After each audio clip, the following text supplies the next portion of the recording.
பெருமக்கள் அனைவருக்கும் வணக்கம். அருளாளர்களுடைய வாழ்க்கை நமக்கு பல்வேறு செய்திகளை தந்து சென்றிருக்கின்றது.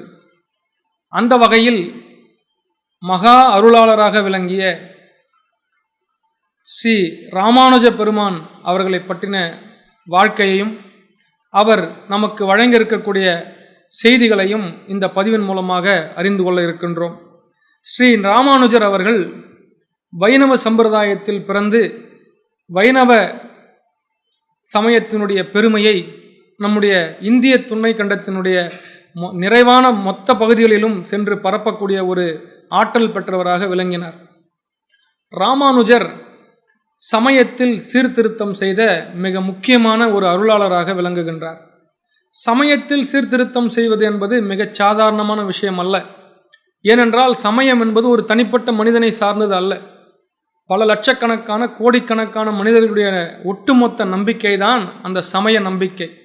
எனவே அந்த சமய நம்பிக்கையை நாம் முழுவதுமாக உள்வாங்கிக் கொண்டு அதில் நாம் செய்ய வேண்டிய சீர்திருத்தங்களை மிகச் சரியானதாக செய்தால் மட்டுமே அது வரவேற்பை பெறும். ஏற்கனவே இருக்கக்கூடிய விஷயங்கள், சிந்தனைகள், பின்பற்றக்கூடிய அந்த சடங்குகள், சம்பிரதாயங்கள் இப்போது நாம் புதிதாக சொல்வதை விட அவை சிறந்ததாக இருக்கக்கூடாது. இப்போது சொல்வதுதான் சிறந்தவையாக இருக்க வேண்டும். அப்போதுதான் அந்த பழமை அழிந்து புதிய சம்பிரதாயங்களோ சடங்குகளோ விதிகளோ மக்களால் வரவேற்கப்பெறும், ஏற்றுக்கொள்ளப்பெறும். எனவே ராமானுஜர் போன்ற அருளாளர்கள், தீர்க்கதரிசிகள் மக்களுடைய மனங்களை முழுவதுமாக படித்து சமயம் என்கின்ற அந்த பின்பற்றக்கூடிய மிகப்பெரிய அந்த ஊடகத்தை மிகச் சரியாக அதில் இருக்கக்கூடிய கலைகளையெல்லாம் அகற்றி அந்த சமயப்பயிர் செழிப்பாக வளர்வதற்கு நீர் ஊற்றிய ஒரு தன்மையை ராமானுஜருடைய வாழ்க்கை நமக்கு எடுத்து காட்டுகின்றது. ராமானுஜர் போன்ற அருளாளர்கள் காலந்தோறும் தோன்றிக் கொண்டுதான் இருக்கிறார்கள். இந்த அருளாளருடைய வாழ்க்கை நமக்கு வாழ கற்றுத்தருகின்றது. நம்முடைய வாழ்வினுடைய பல்வேறு நிலைகளில் நாம் அடையும் இடர்பாடுகள், கஷ்டங்கள், கவலைகள், யோசனைகள், தடுமாற்றங்கள் ஆகிய பல்வேறு நிலைகளில் நமக்கு ஊன்றுகோலாக விளங்கக்கூடியவைதான் அருளாளர்களுடைய வாழ்க்கை. எனவே அந்த வாழ்வையும் அவர்கள் விட்டு சென்ற வாக்கையும் நாம் அறிந்து கொள்வதன் மூலம் மிக நேர்த்தியாக, மிக மகிழ்ச்சியாக, மிகச் சிறப்பான ஒரு வாழ்க்கையை நாம் வாழ முடியும். ராமானுஜருடைய இளமை காலம். ராமானுஜர் ஸ்ரீபெரும்புதூரில் பிறந்தவர். அதாவது வடக்கே வைணவ தலங்களாக இருக்கக்கூடிய வட தமிழகத்தில் கிழக்கு பகுதியில் பார்த்தசாரதி பெருமாள் இருக்கிறார், மேற்கு பக்கம் வரதராஜ பெருமாள் இருக்கிறார், வடக்கு பக்கம் திருப்பதி வெங்கடாஜலபதி இருக்கிறார், தெற்கில் திருக்கோவிலூர் இருக்கக்கூடிய உலகளந்த பெருமாள் இருக்கிறார். இவற்றுக்கெல்லாம் இந்த 4 பெருங்கோயில்களுக்கு மத்திய ஸ்தானத்தில் இருப்பது தான் ஸ்ரீபெரும்புதூர். அந்த ஸ்ரீபெரும்புதூரிலே, திருப்பெரும்புதூரிலே தான் ஆதிகேசவ பெருமாள் இருக்கிறார், அருள் பாலிக்கிறார். அந்த ஆதிகேசவ பெருமாள் அருள் பாலிக்கக்கூடிய இந்த கோயிலில் தான் ராமானுஜருடைய தாமுகந்த திருமேனி இருக்கிறது. அவரே ஐயோ இது என்னை போலவே இருக்கிறதே என்று கூறிய திருமேனி, தாம் உகந்த திருமேனி அங்கே ஆதிகேசவ பெருமாள் திருக்கோயிலிலே இருக்கின்றது. அந்த பெருமை பெற்ற அந்த ஸ்தலத்திற்கு அருகிலே இருக்கக்கூடிய அந்த பகுதியிலே தான் ராமானுஜர் அவதரிக்கிறார். ஸ்ரீபெரும்புதூர் 1017ஆம் ஆண்டு ஆதிசங்கரர் அவதரித்த அதே நாளில், அதாவது ஆண்டுகள் வேற, ஆனால் அதே நாளில் இவர் அவதரிக்கிறார். சித்திரை மாதம் சுக்லபக்ஷம் பஞ்சமி திதியில குருவாரம் கூடிய நன்னாளில் திருவாதிரை நட்சத்திரத்தில் கடக லக்னத்தில் ராமானுஜர் அவதரிக்கிறார். இவருடைய தாய் காந்திமதி, தந்தையார் கேசவ சோமயாஜி. ராமானுஜருடைய தாய்மாமன் திருமலை நம்பி குழந்தையை பார்த்து இவன் ராமனுக்கு அனுஜனாக இருப்பான், எனவே இவன் பெயர் ராமானுஜனாக இருக்கட்டும் என்று அவர் பெயர் சூட்டுகிறார். திருமலை நம்பி ராமானுஜருக்கு பெயரை சூட்டுகின்றார். இப்படியாக வளர்ந்து வருகின்றார். ராமானுஜர் 17 வயது இருக்கும்போது அவருடைய தந்தை இக உலக வாழ்வை நீர்த்து சென்று விடுகின்றார். நீங்கள் அருளாளர்களுடைய வாழ்க்கையெல்லாம் பார்த்தீங்க அப்படின்னா பெரும்பாலும் நிறைய அருளாளர்களுடைய தந்தை அவர்கள் இளம் வயதிலேயே இழந்திருக்கக்கூடிய ஒரு நிலையைத்தான் நாம் காண்கின்றோம். சங்கரர் 7 வயதில் தன்னுடைய தந்தை இழந்து விடுகின்றார். ஸ்ரீ வல்லபாச்சாரியார் 11 வயதில் தன்னுடைய தந்தை இழந்து விடுகின்றார். ராமலிங்க வள்ளலார் 6 வயதில் தன்னுடைய தந்தை இழந்து விடுகின்றார். துகாராம் 17 வயதில் தம்முடைய தந்தை இழந்து விடுகின்றார். பரமஹம்ச தைலங்க சுவாமிகள் 5 வயதில் தன்னுடைய தந்தை இழந்து விடுகின்றார். ஆளவந்தார் 10 வயதில் தம்முடைய தந்தை இழந்து விடுகின்றார். கன்பூசியஸ் 3 வயதில் தன்னுடைய தந்தை இழந்து விடுகின்றார். ஹரிதாசர், தாயுமானவர், வில்வமங்கர், கௌரங்கர், பிரான்சிஸ் சேவியர் போன்றோர் இளம் வயதிலேயே தம்முடைய தந்தை இழந்த அருளாளர்கள் ஆவர், தீர்க்கதரிசிகள் ஆவர். எனவே அந்த அடிப்படையில் அந்த வரிசையில் ராமானுஜரும் இப்போது இணைந்து கொண்டு விட்டார். 17 வயதில் இருக்கும்போதே தன்னுடைய தந்தையை ராமானுஜர் இழக்கின்றார். 16ஆம் வயதில் தஞ்சம்மாள் என்கின்ற பெண்ணை அவர் திருமணம் செய்து கொள்கின்றார். அந்த பெண் இவர் எண்ணிய அளவுக்கு அறிவாளியாகவோ நல்லவளாகவோ நேர்மையானவராகவோ அவர் இல்லை. பல்வேறு விஷயங்களில் சம்பிரதாயம் அது இது என்று பல்வேறு குழப்பங்களை ஏற்படுத்தக்கூடிய ஒரு பெண்ணாகத்தான் ராமானுஜருக்கு மனைவி வாய்க்கின்றாள். மனைவியிடம் அகந்தை, அறியாமை இருந்ததை எண்ணி அவர் மிகவும் வருந்துகின்றார். திருந்துவதற்கு பல்வேறு வழிகளில் முயற்சி செய்தும் அவள் தஞ்சம்மாள் திருந்தவே இல்லை. எனவே அவர் துறவு பூணலாம் என்று முடிவு செய்து துறவு பூண்டு சென்று விடுகின்றார். பல்வேறு குறைகளை போக்குவதற்காக இவர் வைணவ சம்பிரதாயத்தில் இருப்பதனால் அந்த வைணவ சம்பிரதாயத்தில் இருக்கக்கூடிய பல்வேறு குறைகளை போக்குவதற்காக இவர் இந்த வைணவ சம்பிரதாயத்தினுடைய ஆழங்காலை அறிந்து கொள்ள வேண்டும் என்பதற்காக பல்வேறு தத்துவ நூல்களை தெரிந்து கொள்ள முனைகின்றார். பல்வேறு தத்துவ நூல்களையும் இவர் தெரிந்து கொள்ளுகின்றார். பிறகு திருக்கட்சி நம்பிகளுடன் இவருக்கு தொடர்பு ஏற்படுகின்றது. திருக்கட்சி நம்பிகள் புதுவிதமாக சிந்திக்கக்கூடியவர், மிகச்சிறந்த சிந்தனைகளை இந்த உலகிற்கு வழங்கக்கூடியவர், வைசிய பாரம்பரியத்தை சேர்ந்தவர். அவரிடமிருந்து ராமானுஜர் பல்வேறு விஷயங்களை கற்றுக்கொள்கிறார். அதுவும் இவர் ஒரு புரட்சி விதையை விதைப்பதற்கு ஒரு வழியாக இருக்கின்றது. ஆளவந்தார் இவருடைய குரு, ராமானுஜருடைய குரு. ராமானுஜர் ஆளவந்தாரை அவரை சென்று கண்டுவிட வேண்டும் என்று ஆசையாக வருகின்றார். ஆனால் அந்த அஷ்டாட்சர மந்திரத்தை ஆளவந்தார் மூலமாக தெரிந்து கொள்ள வேண்டும் என்று ஆசைப்பட்டு வருகின்றார். ஆனால் ராமானுஜர் வருவதற்குள்ளாக ஆளவந்தார் இறந்து விடுகின்றார். 3 மிக முக்கியமான பணிகள் உனக்காக வைத்து சென்றிருக்கிறேன் என்று 3 விரல்களை அவர் நீட்டிய வண்ணமே இறந்து விடுகின்றார் ஆளவந்தார். ராமானுஜர் வந்து பார்க்கின்றார். இந்த 3 பணிகள் இவை என்று ஆளவந்தாருடைய மற்ற சீடர்கள் மூலமாக ராமானுஜர் அறிந்து கொள்ளுகின்றார். நாம் இதை கண்டிப்பாக நிறைவேற்றிய திருவோம் என்று உறுதி கூறுகின்றார். உறுதி கூறிய மாத்திரத்தில் ஆளவந்தாருடைய விரல்கள் தாமாக மடங்கி விடுகின்றன. மோட்ச நிலை அடைந்த ஆளவந்தார் இறந்த பிறகும் அவருடைய உடல் இந்த செய்திகளையெல்லாம் கேட்டு அவருடைய விரல் மடங்கி இருக்கிறது என்றால் அவருடைய உள்ளம், அவருடைய உடல் எந்த அளவிற்கு பக்குவப்பட்டிருக்கிறது என்பதை நாம் உணர்ந்து கொள்ள வேண்டும். இப்படியாக அவர் ஆளவந்தாரை அவருடைய இறுதி சடங்கில் கலந்து கொண்டு சென்று விடுகின்றார். அங்கு இருக்கக்கூடிய ஸ்ரீரங்கம் கோயிலிலும் சென்று வழிபடாமல் திரும்பவும் காஞ்சிபுரத்திற்கு அவர் திரும்ப வந்து விடுகின்றார். ஆளவந்தாருடைய அந்த பல்வேறு பணிகளையும் நான் கண்டிப்பாக அவர் விட்டு சென்ற பணிகளை செய்வேன் என்று உறுதி கூறி அங்கிருந்து காஞ்சிபுரத்தை வந்து அடைகின்றார் நம்முடைய ராமானுஜர். பிறகு துறவு வாழ்க்கையை மேற்கொள்ளுகின்றார். திருக்கட்சி நம்பிகளிடம் சென்று ஆசி பெற்றுக்கொண்டு துறவு வாழ்க்கையை அவர் தொடங்குகின்றார். சமயம் பரவுவதற்கு உண்மையும் நேர்மையும் தேவை. ராமானுஜரிடம் இது நிரம்பவே இருந்தது. எனவேதான் வைணவ சம்பிரதாயம் இவர் மூலமாக மிகப்பெரிய வளர்ச்சியை கண்டது. அந்த வகையில் இவர் துறவு பூண்டு தன்னுடைய மனைவி மக்கள் இதெல்லாம் தவிர்த்து துறவு பூண்டு வைணவ சம்பிரதாயத்திற்காகவே தன்னுடைய வாழ்நாள் முழுமையும் அர்ப்பணிக்கிறார். 120 ஆண்டுகள் வாழ்ந்த இந்த பெருமகன் வாழ்நாள் முழுமையும் வைணவ சம்பிரதாயத்திற்காகவே அர்ப்பணிக்கிறார். இப்போது துறவு பூண்டு வைணவ சம்பிரதாயத்தை வளர்க்க துவங்குகின்றார். கூரத்தில் இருந்த பெரும் செல்வந்தரான கூரத்தாழ்வாரை முழுவதுமாக தம்முடைய சீடராக ஏற்றுக்கொள்ளுகின்றார். தன்னுடைய சகோதரி மகனான முதலையாண்டானையும் தம்முடைய சீடராக ஏற்றுக்கொள்ளுகின்றார். பக்தி, ஒழுக்கம், நேர்மை, உண்மை இவையெல்லாம் நிறைந்த சீலர்களாக இவருடைய சீடர்கள் திகழ்ந்தமையால் இவருடைய நினைப்புகளெல்லாம் மிக விரைவில் செயல்களாக மாறின.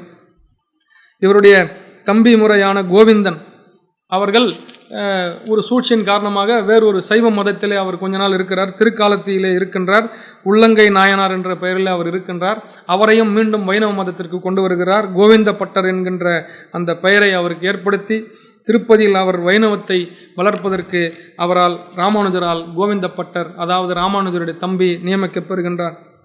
ராமானுஜருடைய புலமைத்திறம், ராமானுஜர் தன் பாடம் கேட்ட குரு சொன்ன பாடத்திலிருந்தே அதற்கான விளக்கங்களை, கூடுதல் விளக்கங்களை, வேறான விளக்கங்களை, புதுமையான விளக்கங்களை கூறினபடியால் அவருடைய குருவுக்கே அவர் எதிரியாக மாறுகின்றார். யாதவ பிரகாசர் அவருடைய குருவினுடைய பேர். அவர் என்ன நினைக்கிறாரு, இவர் என்ன நம்மளை விட அதிகமாக இதெல்லாம் சொல்கிறாரு, வேறு வேறு கோணத்தில் இதெல்லாம் சொல்கிறாரு, அதனால் இவர் நமக்கு எதிரானவர் அப்படின்ற மாதிரி யாதவ பிரகாசர் நினைக்கிறார். அதே மாதிரி ஒரு முறை வடநாட்டுக்கு சென்றிருந்த போது யக்னமூர்த்தி என்பவர் இவரை வாதுக்கு அழைக்கிறார். 16 முறை வாதம் நிகழ்கிறது. ஆனால் யாருக்கும் வெற்றி தோல்வி இல்லாமல் போய்விடுகிறது. 17வது முறையாக வாதம் நடைபெறுகின்றது. இவர் எல்லாம் வல்ல வேங்கடயாச பெருமாளை வேண்டுகின்றார். இவருக்கு அந்த வாதில் வெற்றி கிடைக்கின்றது. இப்படி இவருடைய புலமை திறத்தின் காரணமாக பல்வேறு சாதனைகளை இவர் செய்து காட்டியிருக்கின்றார். ஸ்ரீ ராமானுஜருடைய பெருமையை நாம் பார்த்தோமே ஆனால் ஆளவந்தானுடைய சிந்தனைகளை எல்லாம் செயல்படுத்துகிறார். ஸ்ரீபெரும்புதூரில் பிறந்தவர், ஸ்ரீரங்கத்தில் பிறந்தவர் புகழ்ச்சி அடையக்கூடாது என்பதற்காக பல்வேறு சூழ்ச்சிகளை இவர் செய்தாலும் இவர் அதையெல்லாம் தாண்டி இவருடைய பெருமையை இவர் நிலைநாட்டுகிறார். இவருக்கு விஷம் வைக்கப்படுகிறது. அப்படி விஷம் வைத்தவர்களையும் மன்னித்து ஏற்றுக்கொண்டு, அதுவும் சீடர்களாக ஏற்றுக்கொண்டு இவர் அதையும் கடந்து போகிறார். இதுதான் இவருடைய பெருமையிலே உச்சாணி கொம்பில் இருக்கக்கூடிய ஒரு பெருமை. தனக்கு விஷம் வைத்தவர்களையே மன்னித்து சீடர்களாக ஏற்றுக்கொள்ளுகின்ற ஒரு உணர்வு என்பது பக்குவமடைந்த மனநிலையினுடைய ஒரு வெளிப்பாடு. இப்படியாக இவருடைய வாழ்வு கடந்து வருகிறது. வியாச சூத்திரம் அதாவது உரை எழுதுகின்ற போது கூட இருந்த கூரேசர் வேறொரு விளக்கத்தை கூறுகின்றார். இந்த உரையை நீயே எழுதிக்கொள் என்று கோபமாக சொல்லிவிட்டு ராமானுஜர் அந்த இடத்தை விட்டு கூரேசரிடமிருந்து சென்று விடுகின்றார். பிறகு அமைதியாக சென்று சிந்தித்து பார்த்தபோது கூரேச ஆழ்வார் சொன்ன அந்த விளக்கமே பொருத்தமாக இருக்கிறது என்பதை உறுதி செய்து கொண்டு மீண்டும் தன்னுடைய சீடனிடம் நீ சொன்னதுதான் சரி, எனவே உன்னுடைய உரையே இங்கு எழுதி கொள்ளலாம் என்று அந்த விளக்கத்தையே அங்கு எழுதுகின்றார். அந்த அளவிற்கு பெருமை மிக்க உணர்வு கொண்ட ஒரு ஆளாக, ஒரு மனிதராக, ஒரு அருளாளராக ராமானுஜர் இருக்கின்றார். அவருடைய துணிவு, எவரிடம் உண்மை இருக்கின்றதோ அவருக்கு துணிவு எப்போதுமே உடனே இருக்கும். எனவே தன்னுடைய ஆசானாகிய யாதவ பிரகாசர் ராமானுஜருடைய விளக்கத்தை எதிர்த்த போதும் முழு எண்ணத்தோடு முழு மனத்தோடு அதை அவர் எதிர்த்தார். திருக்கோஷியூர் நம்பி நாராயண மந்திரத்தை மிக ரகசியமாக வைத்து கொள்ள வேண்டும் என்கின்ற அந்த மந்திரத்தை, அஷ்டாட்சரத்தை, ஓம் நமோ நாராயணாய என்கின்ற அந்த மந்திரத்தை அவருக்கு மிக ரகசியமாக சொல்லி யாரிடமும் சொல்லக்கூடாது, நீ இதை சொன்னால் நரகத்திற்கு போய்விடுவாய் என்று கூறுகின்றார். உடனே ராமானுஜர், நான் ஒருவன் நரகத்திற்கு போனால் பரவாயில்லை, இந்த மந்திரத்தை கேட்கின்ற எல்லாரும் சொர்க்கத்திற்கு போகட்டும் என்று சொல்லி திருக்கோஷியூர் கோயிலின் கோபுரத்தின் மேலேறி எல்லோருக்கும் இந்த ஓம் நமோ நாராயணாய என்கின்ற இந்த மாபெரும் மந்திரத்தை அனைவருக்குமாக சொல்லுகின்றார். எந்த அளவுக்கு துணிவு பாருங்கள். அந்த காலத்தில் ஒரு குரு சொன்னால் சீடன் கேட்டே ஆக வேண்டும். அதற்கு எந்த மறு சொல்லும் அங்கு இருக்கவே இருக்காது. அதையெல்லாம் உடைத்து எல்லோருக்கும் எல்லாம் கிடைக்க வேண்டும் என்கின்ற அந்த நோக்கத்தை அன்றே நம்முடைய ராமானுஜர் இங்கு நிகழ்த்தி காட்டியிருக்கின்றார். திருக்கோஷியூர் நம்பி முதலிலே கொஞ்சம் கோபப்பட்டாலும் பிறகு ராமானுஜருடைய அந்த பெருந்தன்மையை, பேருள்ளத்தை, அந்த அன்பு உள்ளத்தை, ஜீவகாருண்யத்தை ஏற்றுக்கொண்டு அவரை ஆறத் தழுவுகிறார். நீர் எம்பெருமானார், எமக்கு தலைவனாக விளங்கக்கூடிய எல்லா தகுதியும் உமக்கு இருக்கின்றது என்று ராமானுஜரை திருக்கோஷியூர் நம்பி அந்த ஆறத் தழுவி தன்னோடு சேர்த்து கொள்ளுகின்றார். கொள்கையில் உறுதியாக இருக்கக்கூடியவர். என்றும் தம்முடைய கொள்கையில் இருந்து ராமானுஜர் விலகியதே இல்லை. 18 முறை திருக்கோஷியூர் நம்பி அந்த அஷ்டாட்சர மந்திரத்தை சொல்லாமல் இவரை சென்று வா, போய் வா, இன்னொரு நாள் வா என்று 18 முறை சொல்லுகின்றார். அத்தனை முறையும் 18 முறையும் திரும்ப திரும்ப திரும்ப விடாமல் நடந்து வருகின்றார். அதற்கு பிறகு இவர் அந்த அஷ்டாட்சர மந்திரத்தை பெற்றுக்கொள்ளுகின்றார். அந்த மந்திரத்தை தான் ஊரெல்லாம் அறிந்து கொள்ளும்படி திருக்கோஷியூர் கோபுரத்தின் மீது ஏறி அனைவருக்கும் வழங்குகின்றார் நம்முடைய அருள் வள்ளல் ராமானுஜர். அடுத்தபடியாக கொள்கையை எதிர்ப்பதில் இவர் மிக மிக முக்கியமான ஒரு செயலை செய்திருக்கின்றார். ஒருவரை நமக்கு பிடிக்கவில்லை என்றால் அந்த மனிதரையே பிடிக்கவில்லை என்கிற நிலைக்கு இப்போது இருக்கக்கூடிய சமுதாயத்தில் இருக்கக்கூடிய மக்கள் மனங்களில் எண்ணங்களை ஏற்படுத்தி கொள்ளுகிறார்கள். ஒருவரை பிடிக்கவில்லை என்றால் அவருடைய கொள்கைதான் பிடிக்கவில்லையே தவிர நாம் அவரையே பிடிக்கவில்லை என்ற நிலைக்கு நாம் போகக்கூடாது. அவர் சொன்ன அந்த கருத்து தான் பிடிக்கவில்லை, அவரை நமக்கு பிடிக்கும் என்கின்ற ஆரோக்கியமான ஒரு சூழலை, பொருளாதார சூழலை, அரசியல் சூழலை, சமுதாய சூழலை நாம் இன்று ஏற்படுத்த வேண்டும். அப்பேற்பட்ட கொள்கையைத்தான் அவர் எதிராக பேசினாரே தவிர அவருடைய குருவை அவர் எதிராக பேசவில்லை. எனவே ஒரு மனிதரை நாம் வெறுக்கின்றோமே என்றால் அந்த கொள்கையை மட்டுமே வெறுக்க வேண்டும், அந்த மனிதனை வெறுக்கக்கூடாது என்கின்ற மிகு கருணை உள்ளத்தை ராமானுஜருடைய வாழ்விலிருந்து நாம் அறிந்து கொள்ள முடியும். அவர் வீட்டிலிருந்தே எதிர்ப்பு. அவர் எந்த புரட்சி செய்தாலும் அவருடைய மனைவி அதை ஏற்றுக்கொள்ள மாட்டார். பல்வேறு ஆச்சாரங்களையும் சம்பிரதாயங்களையுமே வாழ்க்கையில் பின்பற்றக்கூடியவர். இவர் ஒரு நாள் தன்னுடைய குருவான கூட இருக்கக்கூடிய திருக்கச்சி நம்பிகள், பெரிய நம்பியினுடைய மனைவி ஆகியவரையெல்லாம் வீட்டுக்கு அழைத்து வருகிறார். ஆனால் ராமானுஜருடைய மனைவி அவர்களையெல்லாம் மதிப்பதே இல்லை. பெரிய அருளாளர்கள், ஞானிகள், பெரிய அறிஞர்கள் என்று ராமானுஜர் யாரை மதிக்கிறாரோ அவர்களெல்லாம் வேற்று குலத்தை சேர்ந்தவர்கள் என்று கூறி ராமானுஜருடைய மனைவி இவருக்கு எதிர்ப்பு தெரிவிக்கின்றார். ஞானியரை பாகுபாட்டோடு நடத்தக்கூடாது என்று பலமுறை ராமானுஜர் தன் மனைவிடம் வேண்டிக் கொண்ட பிறகும் அவள் திருந்தவே இல்லை. ராமானுஜருடைய துறவு இதனால் மிக மிக வேகமாக நடைபெறுகின்றது. வேறு வழி இல்லாமல் இப்பேற்பட்ட ஒரு பெண்மணியோடு, அறியாமல் இருக்கக்கூடிய, விழிப்பில்லாத, நேர்மை இல்லாத ஒரு பெண்ணோடு அவர் இருக்க விரும்பாதனால் அவர் மிக விரைவாக துறவை நோக்கி சென்று விடுகின்றார். குருவுடன் இருக்க எண்ணுதல். ஒரு அருளாளன் முழுவதுமாக தன் குருவோடு இருக்க விரும்புவான். ஏனென்றால் யார் ஒருவர் தன்னை விட அறிவாளிகளோடு, ஞானிகளோடு தொடர்ந்து இருந்து கொண்டிருக்கிறானோ அவர்களுடைய அந்த ஞானமும் அறிவும் நமக்கு வந்து சேரும் என்கின்ற அந்த எண்ணத்தோடு பெரிய நம்பியை தன்னுடைய வீட்டிலேயே தங்க வைத்து கொண்டு அவருடைய மொத்த அறிவையும் அனுபவங்களையும் ஞானத்தையும் தான் பெற்றுக்கொள்ளுகின்றார். அந்த அளவிற்கு குருவோடு இருத்தல் என்கின்ற அந்த சம்பிரதாயத்தை நமக்கு மாணிக்க வாசகர் இங்கு எடுத்து காட்டுகின்றார். குருவின் குருவாக எப்படி இருக்கின்றார் பாருங்கள். யாதவ பிரகாசர் ராமானுஜனுடைய தத்துவங்களை, விளக்கங்களை, உரைகளை தவறு என்று கூறி அவருக்கு எதிராக பேசுகின்றார். பிறகு ராமானுஜரனுடைய சிந்தனைகளை ஏற்றுக்கொண்டு அவருக்கு சீடராக இவர் மாறிவிடுகின்றார். யார்? நம்முடைய யாதவ பிரகாசர். அவருக்கு சீடராக மாறி கோவிந்தாஜியர் என்கின்ற அந்த பெயரை கொண்டு புதிய நாமம் பெற்று எதி தர்ம சமுச்சயம் என்கின்ற நூலையும் இவர் ஏற்றுகின்றார், ராமானுஜரை போற்றி. அந்த அளவுக்கு தன்னுடைய குருவையே தன்னுடைய சீடனாக ஆக்குகின்ற அளவிற்கு இவருடைய புலமை நலம் இருந்தது என்றால் அது மிகையாகாது. தன்னுடைய ராமானுஜருக்கு பெயர் சூட்டிய திருமலை நம்பிகளே ஒரு முறை திருமலைக்கு ராமானுஜர் சென்றபோது திருப்பதிக்கு வந்த ராமானுஜரை வரவேற்கும் போது வைணவ குருவை வரவேற்க சீடன் வந்துள்ளேன். ராமானுஜருடைய தாய்மாமன். அந்த தாய்மாமன் சொல்றாரு, திருமலை நம்பி ராமானுஜர் ஆகிய இந்த குருவை வணங்குவதற்காக இந்த சீடன் வந்துள்ளேன். ராமானுஜர்னு பேர் வச்சுதே அந்த தாய்மாமா தான். அவரே என்ன செய்கின்றார்? இவருடைய புலமையையும் சிறப்பையும் பெருமையும் உணர்ந்து நான் உன்னுடைய சீடன் வந்திருக்கின்றேன் என்று சொல்லுகின்ற அளவிற்கு இவருடைய பெருமை, குருவின் குருவாக விளங்கக்கூடிய பெருமை ராமானுஜருக்கு இருக்கின்றது என்பது இதன் மூலமாக நாம் அறிந்து கொள்ள முடியும். அடுத்தபடியாக இவர் செய்த சில அற்புதங்கள். ஒருமுறை இவர் ராமானுஜர் காசி யாத்திரைக்கு செல்கின்றார்.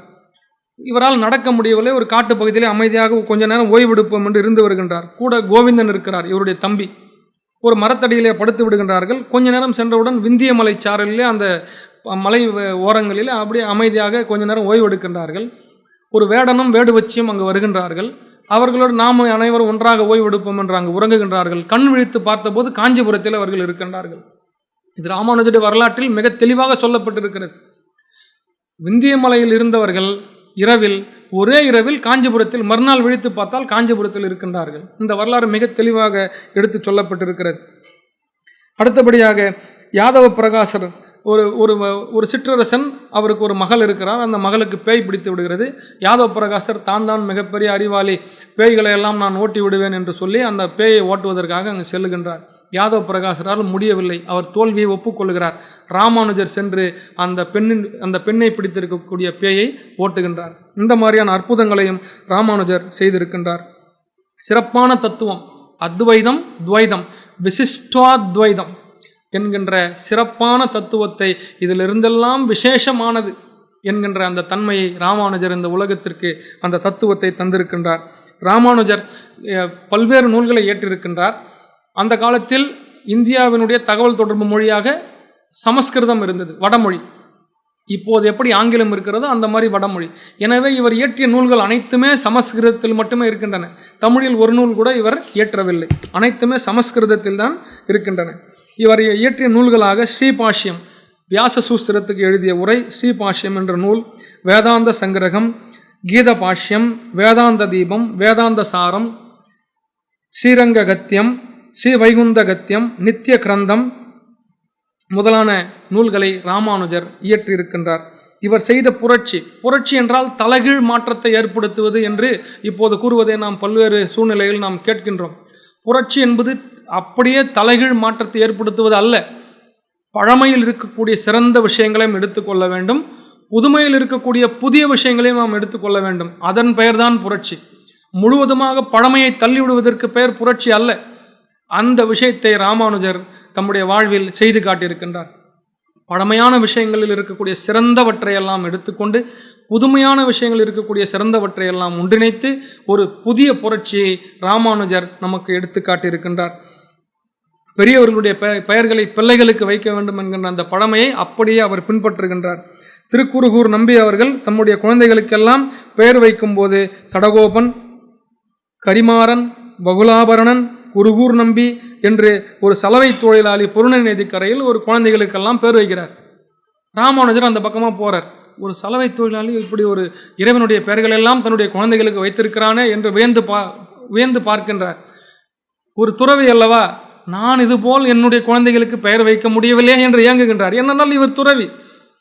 இல்லறத்தில் இருக்கக்கூடிய ஒருவன் குழந்தைகளை பெற்று அந்த குழந்தைகளுக்கு இறைவனுடைய பெயரே வைக்கின்றானே, நம்மால் இது முடியவில்லையே என்று ராமானுஜர் இயங்குகின்றார். இவருடைய காலத்தில் பெண் துறவிகளையும் உருவாக்குகின்றார்.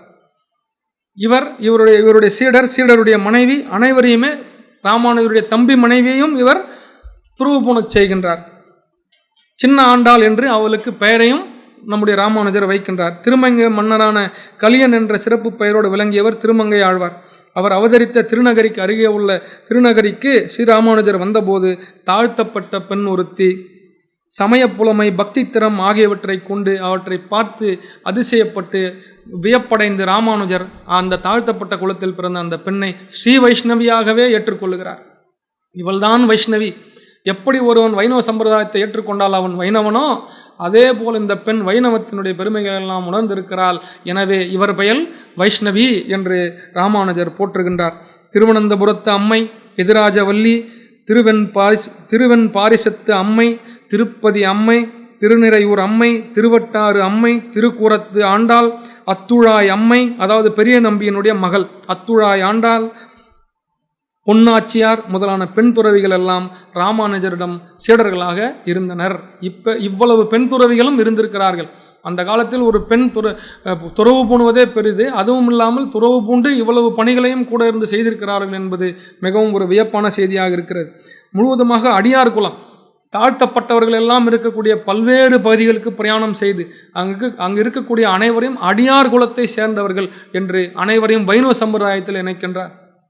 எந்த மத பாகுபாடு இல்லாமல், எந்த சாதி பேதம் இல்லாமல், வர்க்க பேதம் இல்லாமல், நீ யாராக வேண்டுமானாலும் இரு, வைணவத்தை ஏற்றுக்கொண்டால் நீயும் வைணவனே, திருமாலை ஏற்றுக்கொண்டால் நீயும் வைணவனே என்று சொல்லி அனைவரையும் வைணவ சம்பிரதாயத்துக்குள்ளே ஒருங்கிணைக்கக்கூடிய ஆற்றல் பெற்றவராக, ஆளுமை திறன் மிக்கவராக ஸ்ரீ ராமானுஜர் இருந்துள்ளார் என்பதை இதன் மூலம் நாம் அறிந்து கொள்ள முடிகின்றது.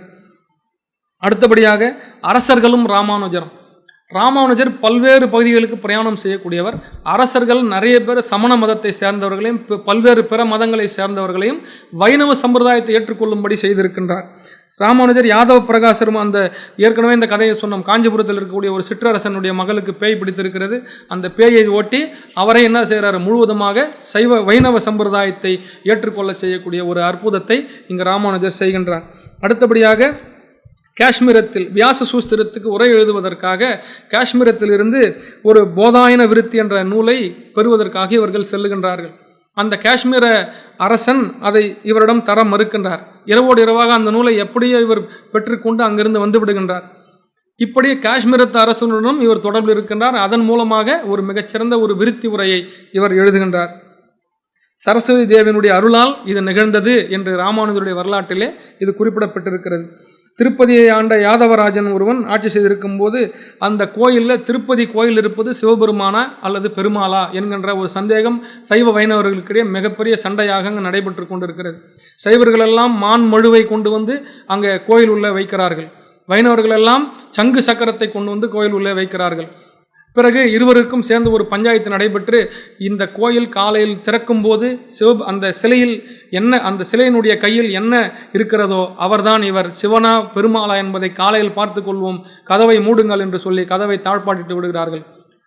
நம்முடைய ராமானுஜர் பெருமாளிடம் இறைஞ்சுகின்றார். பெருமாளே, உன்னுடைய திருமலையாக திருப்பதியாக இருக்கக்கூடிய 7 மலையாக இருக்கக்கூடிய உன்னுடைய கோயிலில் இப்படி ஒரு சம்பிரதாய மாற்றம் நிகழ்ந்து விடுகிறதே என்று பெருமாளை வேண்டுகின்றார். மறுநாள் காலையில் கோவிலை திறந்து பார்க்கும்போது பெருமானுடன் சங்கும் சக்கரமுமாக காட்சியளிக்கின்றார்.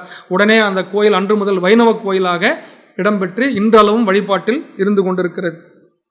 கிருமி சோழன் என்கின்ற சோழன் மூலமாக பல்வேறு இன்னல்களை ராமானுஜர் அனுபவிக்கின்றார். அந்த நாட்டை விட்டு தப்பித்து ஓடி கர்நாடகா, நாராயணபுரம் என்ற பல்வேறு பகுதிகளுக்கு சென்று விடுகின்றார். அப்படி கிருமி சோழனால் கண்கள் பிடுங்கப்படுகின்றது. யாருக்கு? நம்முடைய கோவிந்தப்பட்டர், ராமானுஜருடைய தம்பி கூரத்தாழ்வார், இவர்களுக்கெல்லாம் கண் பிடுங்கப்படுகின்றது. பெரிய நம்பியினுடைய கண்களும் பிடுங்கப்படுகின்றது. அந்த அளவுக்கு கொடுமையாக வைணவ சைவ சண்டைகள் இருந்த காலகட்டத்திலே கிருமி சோழன் காலகட்டத்திலும் ராமானுஜர் இருந்திருக்கிறார். அதன் பிறகு திருநாராயணபுரத்துக்கு சென்று அங்கு பல்வேறு அரசர்களை அவர் வைணவ சம்பிரதாயத்திற்கு கொண்டு வந்திருக்கிறார். நீலகிரி மலைக்கு சென்று அங்கு இருக்கக்கூடிய அரசனை வைணவ சம்பிரதாயத்துக்கு கொண்டு வருகின்றார். நல்லான் சக்கரவர்த்தி என்கின்ற அந்தனரை சீடராக ஏற்றுக்கொண்டு அவனையும் வைணவ சம்பிரதாயத்துக்கு கொண்டு வருகின்றார். மைசூரில் அருகில் இருக்கக்கூடிய மிதிலா, சாலிகிராமம் ஊர்களில் பயணித்து அங்கே இருக்கக்கூடிய வடுக நம்பி என்பவனையும் வைணவ சம்பிரதாயத்துக்கு கொண்டு வருகின்றார். இப்படி பல்வேறு மனிதர்களை, சம்பிரதாயத்தில் இருக்கக்கூடியவர்களை வைணவ சம்பிரதாயத்தை ஏற்றுக்கொள்ள வைத்து அவர்களை பெருமாளுடைய அடியவனாக மாற்றிய பெருமை நம்முடைய ராமானுஜருக்கு சேரும். தொண்டனூர் நம்பி என்பவர் விட்டலதேவன் என்கின்ற ஜெயின மதத்தை சேர்ந்தவனை வைணவ சமயத்துக்கு மாற்றுகின்றார். அந்த விட்டலதேவனுடைய பெயர் தான் விஷ்ணுவர்தனன். இன்றும் அவர் விஷ்ணுவர்தனன் எழுப்பிய கோயில் அங்கு பிரம்மாண்டமாக இருக்கிறது. அப்படி மிக பெரும் ராஜாவாக விளங்கிய அவனை ஜைன சமயத்திலிருந்து மாற்றி வைணவ சம்பிரதாயத்துக்கு கொண்டு வருபவர் தான் நம்முடைய ராமானுஜர். அதே போல பல்வேறு வாதங்களில் வென்று பல்வேறு மனிதர்களை வைணவ சம்பிரதாயத்துக்கு கொண்டு வந்திருக்கிறார். பல்வேறு கோயில்களையும் அங்கு நிர்மாணிப்பதற்கு மிக பெரும் காரணமாக இருந்தவர் தான் நம்முடைய ராமானுஜர். அடுத்தபடியாக இவருடைய தொலைநோக்கு பார்வை, மிக கவனமாக இந்த விஷயத்தை நாம் இப்போது கவனிக்க வேண்டும். ராமானுஜர் எங்கெல்லாம் பயணித்தாரோ அங்கெல்லாம் பல்வேறு வைணவர்களை குடியமர்த்தி அங்கு ஒரு பெருமாள் கோயிலை கட்டி அங்கு வழிபாடு செய்வதற்கு மிகச் சிறப்பான பணிகளை செய்தார். சோழ பேரரசன் தெற்காசியாவே ஆண்ட ராஜராஜ சோழனும் அவனுடைய மகனும் செய்யாத சாதனையை வைணவராக நம்முடைய ராமானுஜர் செய்தார். இவர்களெல்லாம் சென்று அங்கு வெற்றி பெற்று அந்த ஆனந்தத்தில் மகிழ்ச்சியில் மட்டும் திளைத்து திரும்ப வந்து விட்டார்கள். ஆனால் ராமானுஜர் எங்கெல்லாம் சென்றாரோ அங்கெல்லாம் தம்முடைய பிரதிநிதியை நியமனம் செய்து அங்கு ஜீயர்களை நியமித்து அங்கு வைணவர்களை எல்லாம் குடியமர்த்தச் செய்து அங்கு ஒரு பெருமாள் கோயில் கட்டி அங்கு வைணவ சம்பிரதாயம் நிலை பெற்று இருக்கும்படியாக பல்வேறு கோயில் விதிகளையும் அங்கு எழுதி கொடுத்து அதன்படி பூஜைகள் செய்ய வேண்டும் என்ற கட்டுப்பாடுகளையும் விதித்து வைணவ சம்பிரதாயத்தை வளர்த்த மிக பெரும் ஒரு அருளாளர் தான் நம்முடைய ராமானுஜர். அப்படியாக ஒரு தொலைநோக்கு பார்வை கொண்ட ஒரு அருளாளராக ராமானுஜர் விளங்குகின்றார் என்பதை இந்த பதிவுகள் மூலம் நாம் அறிந்து கொள்ள முடியும். அடுத்தபடியாக கட்டமைப்பை மேம்படுத்துதல். ஸ்ரீரங்கம் கோயிலில் இன்று வழிபாடு ராமானுஜர் எழுதி கொடுத்த அதே முறைப்படிதான் நடந்து கொண்டிருக்கிறது. அப்படி கட்டமைப்பை பலப்படுத்துதல், பல்வேறு ஜீயர் பெருமக்களை உருவாக்குதல். இவருடன் கூட கிபி 1017ஆம் ஆண்டு இவருடைய நூற்றாண்டு கொண்டாடப்பட்ட போது வைணவ மதத்தை பரப்பிய பல்வேறு அறிஞர் பெருமக்கள் இவரோடு இருந்தனர். மொத்தமாக 11,000 பூணூல் அணிந்த சீடர்கள் இவரோடு இருந்தனர். 12,000 பூணூல் போடாத சீடர்கள் இவரோடு இருந்தனர். பல நூற்றுக்கணக்கான ஜீயர்கள் இவரோடு இருந்தனர் என்று இவருடைய பதிவு நமக்கு காட்டுகிறது. எனவே இவர் பிறந்த போது இருந்த வைணவ சமயம் வேறு, இவர் முக்தி பெறும்போது இருந்த வைணவ சமயம் வேறு. 1017 இவர் பிறக்கிறார். 1137 இவர் முக்தி பெறுகின்ற அந்த நிலையில் வைணவ சம்பிரதாயம் இந்த 120 ஆண்டுகளில் மிக பெரும் வளர்ச்சியை பெற்றதற்கு மிக முக்கியமான காரணமாக இருப்பவர் தான் நம்முடைய ராமானுஜர். பல்வேறு மறுமலர்ச்சிகளை இவர் செய்திருக்கிறார். குருவை எதிர்த்து பேசக்கூடாது என்கின்ற அந்த இதுவை உடைத்து குரு தவறாக சொன்னால் ஒரு சீடன் அதை எடுத்து சொல்லலாம் என்கின்ற அந்த நிலையை இவர் ஏற்படுத்தியிருக்கிறார். மேலோர் கீழோர் இவரெல்லாம் கோயிலுள் வரக்கூடாது என்று சொன்னவர்களெல்லாம் கோயில் அழைத்து சென்று அனைவரையும் அனைத்திடத்திலும் ஆலய பிரவேசம் செய்ய வைத்த பெருமை இப்போது நாம் ஒரு 50 ஆண்டுகளுக்கு முன்னால் 60 ஆண்டுகளுக்கு முன்னால் ஆலய பிரவேசம் செய்ய வைத்ததே மிக பெரும் சாதனையாக பேசி கொண்டிருக்கிறோம். 1000 ஆண்டுகளுக்கு முன்பாக அனைவரையும் திருக்குலத்தோர் என்று கூறி கோயில் பிரவேசம் செய்ய வைத்த மிக பெரும் சாதனையை செய்தவர் தான் நம்முடைய ராமானுஜர். அப்படி பார்க்கும்போது இவருடைய மறுமலர்ச்சி என்பது மிக மிக முக்கியமான ஒரு மறுமலர்ச்சி. தவறு எங்கு நேர்ந்தாலும் உடனே அதை சரி செய்து அந்த சமயத்தை மேம்படுத்த வேண்டும் என்கின்ற மிக பெரும் ஆற்றலும் ஆர்வமும் கொண்ட ஒரு அருளாளர் தான் நம்முடைய ராமானுஜர். ராமானுஜருடைய போதனைகள் மிக அடிப்படையானவை, மிக முக்கியமானவை. 82 என்று குறிப்பிடப்படுகின்றது. அதிலிருந்து சில போதனைகளை மட்டும் நாம் இப்போது காணலாம். ஞானமே நித்தியமான செல்வம். இது முதல் போதனை. ஐம்புலன்களுக்கு ஆட்பட்டு வீணாக அழியக்கூடாது. ஆழ்வார்களும் பரம புருஷர்களும் விட்டு சென்ற நூல்களை நாம் அப்படியே பின்பற்ற வேண்டும். இறைவனுடைய தொண்டனாக நாம் வாழ்நாள் முழுதும் வாழ வேண்டும். உடல் உணர்வுகளுக்கு நாம் முக்கியத்துவம் தராமல் மன உணர்வுகளுக்கு நாம் முக்கியத்துவம் தர வேண்டும். இறைவனிடம் எந்த சூழ்நிலையிலும் நாம் நம்பிக்கை இழந்துவிடக்கூடாது. அடியவர்களுடைய ஜாதி, குலம், ஆச்சாரம் போன்றவற்றிலெல்லாம் நாம் கருத்து வேறுபாடுகளை வைத்துக் கொள்ளக்கூடாது. ஸ்ரீமன் நாராயணனையே ஏற்றுக்கொண்ட அனைவரும் ஒரே குலத்தை சேர்ந்தவர்கள்தான். அவர்களுக்குள்ளாக குலபேதம் பார்க்கக்கூடாது. இந்த பிறவி இறைவனை போற்றவும் அடியார்களுடைய சிறப்பை இந்த உலகத்திற்கு எடுத்துச் சொல்லவும் தானே தவிர வேறு எதற்காகவும் இந்த பிறப்பு இல்லை. இறைவனுக்கும் அடியவர்களுக்கும் பணி செய்ய வேண்டுமே தவிர வேறு எதற்காகவும் இந்த புலன்களை நாம் பயன்படுத்தக்கூடாது. வருங்காலத்தை எண்ணி நேரத்தை வீணாக்கக்கூடாது. அனைத்தையும் நம் மனம் போல் அமையும் என்று எண்ணி நிறைவு எய்தி கொண்டு செயல்பட வேண்டும். ஒரு குருவை நாடி இறைவனை பற்றியும் இறை அன்பர்களை பற்றியும் முழுமையாக அறிந்து கொண்டு அதன்படி வாழ்வில் நாம் செயலாற்ற வேண்டும். உடலில் சக்தி இருந்தால் பக்தி செய்யலாம், சக்தி குறைந்தால் சரணாகதி செய்யலாம் என்கின்ற உயர்ந்த தத்துவத்தை ராமானுஜர் இங்கு நமக்கு எடுத்து காட்டியிருக்கிறார். உடலில் ஆற்றல் இருக்கிறதா, கோயில் சென்று பணிகளை செய்யுங்கள். ஆற்றல் குறைந்து விட்டதா, முழுவதுமாக சரணாகதி அடைந்து இறைவனிடம் சென்று சேருங்கள் என்கின்ற அந்த மேலான உண்மைகளை ராமானுஜர் நமக்கு எடுத்து காட்டியிருக்கின்றார். நிறைவாக ராமானுஜர் மதத்தில் மிகப்பெரிய சீர்திருத்தங்களை செய்த, மறுமலர்ச்சியை செய்த மிக பெரும் ஒரு மகானாக விளங்கக்கூடியவர். அவருடைய இந்த மறுமலர்ச்சியையும் சீர்திருத்தத்தையும் இப்போது இருக்கக்கூடிய சமயங்களில் சேர்ந்திருக்கக்கூடிய தேவையில்லாத விஷயங்களையும் நாம் அகற்ற வேண்டும். அதற்கு நாம் தயாராக வேண்டும் என்கின்ற உறுதியை நாம் ஒவ்வொருவரும் ஏற்றுக்கொள்ள வேண்டும். 1137 ஆண்டு எம்பார் கோவிந்தப்பட்டருடைய மடியிலே தம்முடைய திருமுடியை வைத்து, வடுகநம்பியினுடைய மடியிலே தம்முடைய திருப்பாதங்கத்தை வைத்து ராமானுஜர் இறைவனோடு இரண்டல கறக்கிறார். அவர் உயிர் நீத்த போது அவருக்கு வயது 120.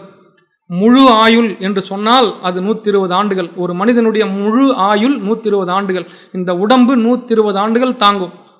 அப்படி முழு ஆயுளையும் வாழ்ந்து காட்டியவர் தான் நம்முடைய ராமானுஜர். அவருடைய உடல், அவருடைய மனம் முழுவதும் இறைவனுக்காகவே அர்ப்பணிக்கப்பட்டது. எப்போது தியாகம் நம்முடைய மனதில் குடிகொண்டு விடுகிறதோ அப்போது பலம் தானாக நமக்கு வந்துவிடும். அந்த பலத்தை கொண்டு 120 ஆண்டுகள் வைணவ சம்பிரதாயத்திற்கு தன் வாழ்வையே முழுவதுமாக அர்ப்பணித்த ஒரு பெருமான் தான் நம்முடைய ராமானுஜர். அவருடைய புகழும் அவருடைய சமயப்பணியும் 1000 ஆண்டுகள் கழித்தும் நின்றிருக்கிறது. இன்னும் பல 1000 ஆண்டுகள் நிற்கும். அதற்கு நாம் ஆவண செய்ய வேண்டும். நம்மால் முடிந்த பணிகளையும் நம் வாழ்வில் நாம் செய்ய வேண்டும். வைணவ சம்பிரதாயத்தை வளர்ப்பதற்கும் வாழ்விப்பதற்கும் ராமானுஜர் வகுத்து அளித்திருக்கக்கூடிய அந்த விதிமுறைகளையும் அந்த வழிகளையும் நாமும் பின்பற்ற வேண்டும். அந்த வழியில் சென்று நாமும் உய்தி பெற வேண்டும், உயர்வு பெற வேண்டும் என்று கூறி விடைபெறுகிறேன். நன்றி, வணக்கம்.